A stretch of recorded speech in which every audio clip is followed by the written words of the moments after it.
আমাদের কি হয়েছে আমরা মৃত্যুকে ভয় পাই না? আমাদের কি হয়েছে আমরা মনে করি না যে আমরা মারা যাব? পৃথিবীর সর্বশ্রেষ্ঠ মানুষ, সর্বশ্রেষ্ঠ রাসূল দুনিয়া থেকে বিদায় নিলেন, তার সাহাবীদেরকে ছেড়ে তিনি দুনিয়া থেকে চলে গেলেন, উপরের জগতে পাড়ি জমালেন। আমাদের কি হয়েছে যে আমরা বিশ্বাস করতে চাই না, আমরা প্রস্তুতি গ্রহণ করি না মৃত্যুর জন্য?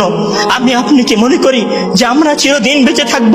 আমি আপনি কি মনে করি যে আমার গ্যারান্টি রয়েছে আমি সালাত আদায় করে আমার রুমে ফিরে যাব? বিশ্বাস করুন হে আমার ছাত্র ভাইয়েরা, অবশ্যই আমাকে আপনাকে একদিন মৃত্যুবরণ করতে হবে, আমাকে আপনাকে একদিন এই দুনিয়া ছেড়ে চলে যেতে হবে। সুতরাং মৃত্যুর জন্য প্রস্তুতি গ্রহণ করুন, সুতরাং মৃত্যুর জন্য প্রস্তুতি গ্রহণ করুন। সেই দিন আসার পূর্বে, যেই দিন মৃত্যু আপনার দরবারে উপস্থিত হবে এবং মহান আল্লাহ তাআলাকে আপনি বলবেন, হে আল্লাহ আমাকে স্বল্প একটু সময় দিন, আমাকে স্বল্প একটু সময় দিন,